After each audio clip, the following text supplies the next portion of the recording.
ओम नमः शिवाय।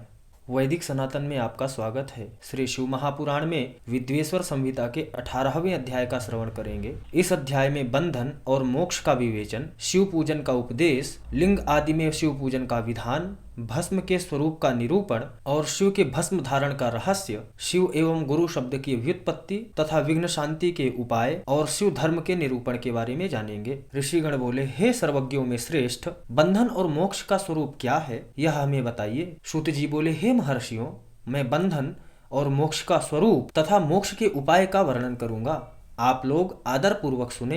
जो प्रकृति आदि 8 बंधनों से बंधा हुआ है वह जीव बद्ध कहलाता है, और जो उन 8 बंधनों से छूटा हुआ है उसे मुक्त कहते हैं। प्रकृति आदि को वश में कर लेना मोक्ष कहलाता है। बंधन आंग तुक है और मोक्ष स्वतः सिद्ध है। बद्ध जीव जब बंधन से मुक्त हो जाता है तब उसे मुक्त जीव कहते हैं। प्रकृति, बुद्धि, महत्तत्व, त्रिगुणात्मक अहंकार और पंच तन मात्राएं, इन्हें ज्ञानी पुरुष प्रकृत्याष्टक मानते हैं। प्रकृति आदि 8 तत्वों के समूह से देह की सत्कर्म उनके कृपा प्रसाद को प्राप्त कराने वाला होता है। शिवलिंग में, शिव की प्रतिमा में तथा शिव भक्त जनों में शिव की भावना करके उनकी प्रसन्नता के लिए पूजा करनी चाहिए। वह पूजन शरीर से, मन से, वाणी से और धन से भी किया जा सकता है। उस पूजा के प्रकृति से परे महेश्वर पूजक पर विशेष कृपा करते हैं, यह सत्य है। शिव की कृपा से कर्म आदि सभी बंधन अपने वश में हो जाते हैं। कर्म से लेकर प्रकृति पर्यंत सब कुछ जब वश में हो जाता है तब वह जीव मुक्त कहलाता है और स्वात्माराम रूप से विराजमान होता है। परमेश्वर शिव की कृपा से जब कर्म जनित शरीर अपने वश में हो जाता है तब भगवान शिव के लोक में निवास प्राप्त करता है। इसी को सलोक्य मुक्ति कहते हैं।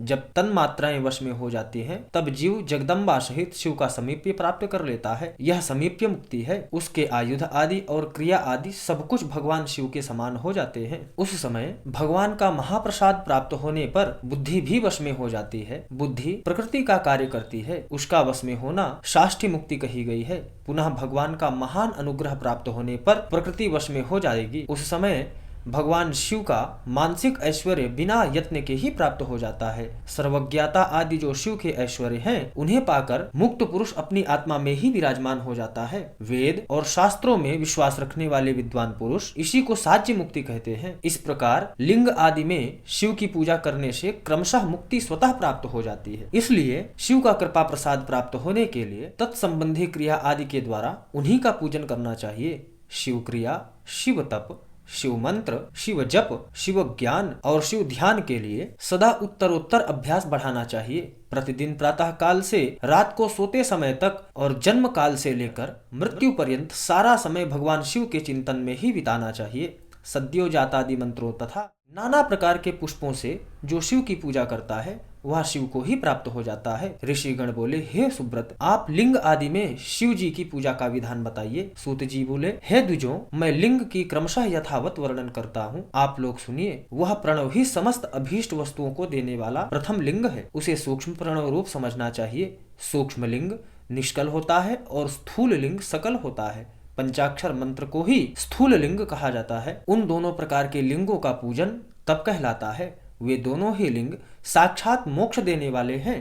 पौरुष लिंग और प्रकृति लिंग के रूप में बहुत से लिंग हैं, उन्हें भगवान शिव ही विस्तार पूर्वक बता सकते हैं, दूसरा कोई नहीं जानता। पृथ्वी के विकारभूत जो जो लिंग ज्ञात हैं उनको मैं आप लोगों को बता रहा हूँ। उनके प्रथम स्वयंभू, दूसरा बिंदुलिंग, तीसरा प्रतिष्ठित लिंग, चौथा चरलिंग और पांचवा गुरुलिंग है। देवर्षियों की तपस्या से संतुष्ट होकर उनके समीप प्रकट होने के लिए पृथ्वी के अंतर्गत बीज रूप से व्याप्त हुए भगवान शिव वृक्षों की अंकुर की भांति भूमि को भेद कर नाद लिंग रूप में व्याप्त हो जाते हैं। वे स्वतः व्यक्त हुए शिव ही स्वयं प्रकट होने के कारण स्वयंभू नाम धारण करते हैं। ज्ञानी जन उन्हें स्वयंभू लिंग के नाम से जानते हैं। उस स्वयंभू लिंग की पूजा से उपासक का ज्ञान स्वयं ही बढ़ने लगता है। सोने, चांदी आदि के पत्र पर, भूमि पर अथवा वेदी पर अपने हाथ से लिखित जो शुद्ध प्रणव मंत्र रूप लिंग है उसमें तथा यंत्र लिंग का आलेखन करके उसमें भगवान शिव की प्रतिष्ठा और आवाहन करें। ऐसा बिंदुनादमय लिंग स्थावर और जंगम दोनों ही प्रकार का होता है। उसमें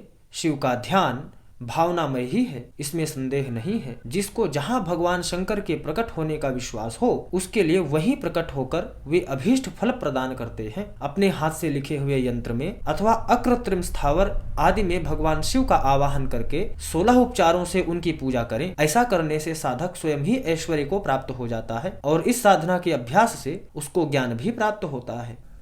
ओम नमः शिवाय।